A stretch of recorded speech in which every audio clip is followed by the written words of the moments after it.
Many people wonder what they would do if they would get attacked by someone wielding a knife. It makes sense that various martial arts offer knife defense techniques to answer this question. Yet many of these techniques are questionable at best, and in most cases, not even tested. I personally trained Aikido knife defense techniques for 15 years. I was taught a number of different variations, but even as a 3rd degree black belt, not even once was I asked by my instructors to try them out against someone who really aimed to cut me. I decided it's time to finally test these techniques and to see if they will work. To do so, I went to my BJJ academy where I met my coach Yari, who agreed to help me. We decided to test 2 different Aikido knife defense techniques. After that, our plan was to test and compare another knife defense approach, but this time, one created by a trustworthy self-defense instructor. I showed the first Aikido knife defense technique to my coach and explained how it works. In this technique, the attacker slashes with a knife as the defender steps back to avoid it. Then the attacker tries to stab with a lunge forward as the defender moves to the side of the attacking arm and blocks the elbow. From here, the Aikidoka grabs the hand, twists it,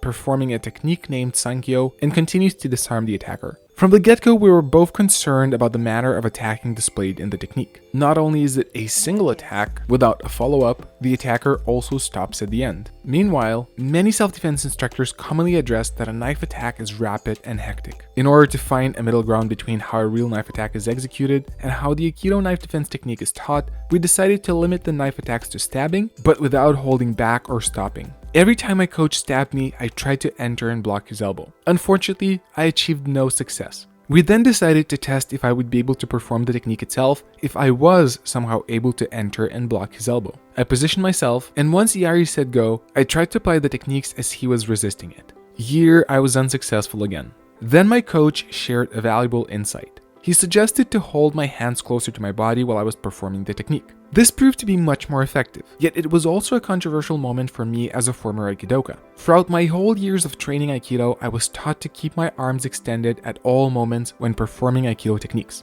In Aikido, this approach is called using a tegatana, or literally a hand sword. The idea behind this approach is to form a kinetic chain between extended arms all the way to the abdomen and hips to achieve greater power using the whole body. Unfortunately, when put under pressure, this approach did not prove to be effective.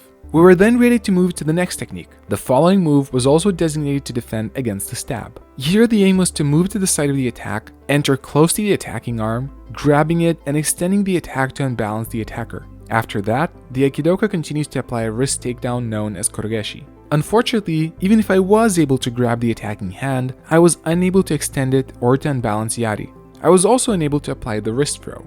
We both agreed that the concept of stepping in close and controlling the attacking hand is a good idea, unless you have the opportunity to run away. But it was questionable if it makes sense to try to extend the attack, or to hold the attacking arm with only one hand. Yet what happens if a knife defense approach, which is more effective, is applied under similar circumstances? In order to find out the answer, I introduced Yari to footage of Paul Sharp, a highly trained and experienced self-defense instructor. In his knife defense seminar, Paul explained the importance of controlling the core of the attacker by initially using the elbow, grabbing the attacking arm with both hands, extending it away from the attacker to disempower it, and then using your whole body to continue to feel and control the attacker. It was the first time I tried this technique directly, while Yari had limited training experience from other martial arts or knife defense, where training methods are similar to BJJ. Simple techniques, practiced with intensity. Once we started pressure testing this approach, we had much better results right away. That made me realize that I trained knife defense techniques for 15 years, which didn't work under pressure even after all this time. Yet an approach which is effective worked much better right away, even without direct experience. Many people say that it's the martial artist's and not the martial art's fault when a technique doesn't work.